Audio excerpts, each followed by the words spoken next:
Hi all, இன்றைக்கி செம்மையான ஒரு பன்னீர் ரைஸ் சாப்பிட்லாமா?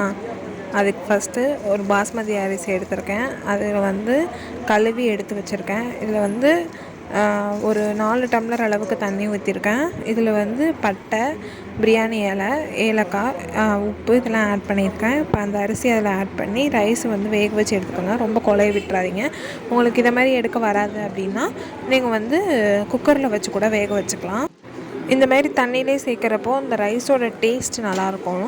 அதனால தான் நான் அப்படி சேர்த்துருக்கேன். உங்களுக்கு இது வேணான்னா நீங்கள் இதை ஸ்கிப் பண்ணிட்டு நீங்கள் குக்கர்லேயே செஞ்சுக்கலாம் இதே மெத்தடில்.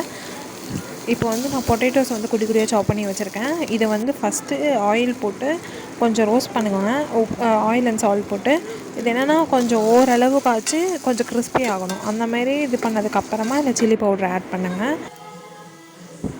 இப்போ இது இன்னும் கொஞ்ச நாள் வேக விடுங்க.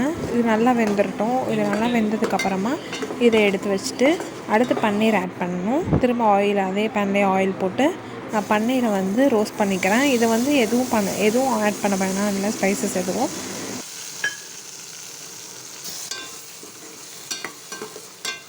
வந்து ரொம்ப மசாலா அதிகமாக இல்லாமல் ஒரு மைல்டான டேஸ்ட்டில் ரொம்பவே நல்லா இருந்துச்சு. இப்போ வந்து ஒரு பேனில் ஆயில் அப்ளை பண்ணிட்டு அதில் வந்து சோம்பு ஆட் பண்ணியிருக்கேன்.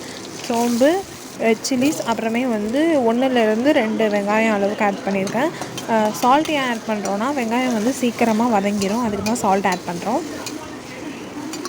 இப்போ இது நல்லா வதங்கட்டும், நல்லா வதங்க விடுங்க. அப்புறமே உங்களுக்கு விருப்பமான காய் எதுவும் நீங்கள் அதை ஆட் பண்ணிக்கலாம். நான் வந்து கேரட் அண்ட் கேப்சிகம் ஆட் பண்ணியிருக்கேன். நீங்கள் வேணால் பீன்ஸு, கேபேஜ் இதெல்லாம் கூட ஆட் பண்ணலாம்.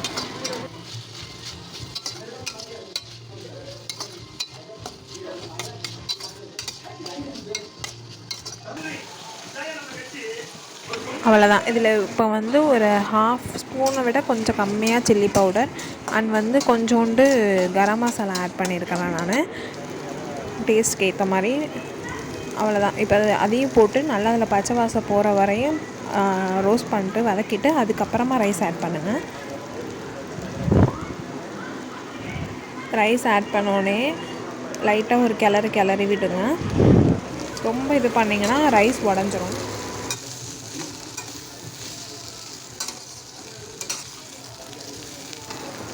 அவ்வளோதான். இப்போ இது ரெடி ஆகிடுச்சு. இப்போ நம்ம வந்து ரோஸ்ட் பண்ணி வச்சுருந்தோம் இல்லையா, அதெல்லாம் இதில் ஆட் பண்ணிக்கலாம்.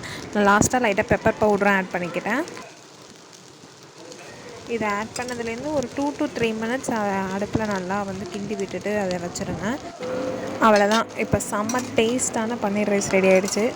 பிரியாணியே சாப்பிட்டு போர் அடிச்சு, இல்லை உங்களுக்கு ஏதாவது மைல்டான டேஸ்ட்டில் வந்து ரைஸ் ரெடி பண்ணி சாப்பிட்ணும் அப்படின்னா இதை ட்ரை பண்ணுங்கள். இது கூட சாஸ் வச்சு சாப்பிட்லாம். நான் சாஸும் வீட்டிலே தான் ப்ரிப்பேர் பண்ணியிருந்தேன். அவ்வளோதான். செம்ம டேஸ்ட்டாக இருக்கும். ரியலி எப்படின்னா ஒரு மைல்டான டேஸ்ட்டில் நல்லாவே இருந்துச்சு. கண்டிப்பாக ட்ரை பண்ணிட்டு உங்கள் கமெண்ட்டை சொல்லுங்கள். அவ்வளோதாங்க. இப்போ இது சிம்பிள் அண்ட் சூப்பராக ரெடி ஆகிடுச்சு. இப்போ இதை வந்து ஒரு பிளேட்டில் வச்சு சர்வ் பண்ணிடலாம். இது கூட சாஸ் அண்ட் வந்து லைட்டாக வந்து கடலைக்கறி, அப்புறமே வந்து ஒரு கிளாஸ் லெமன்.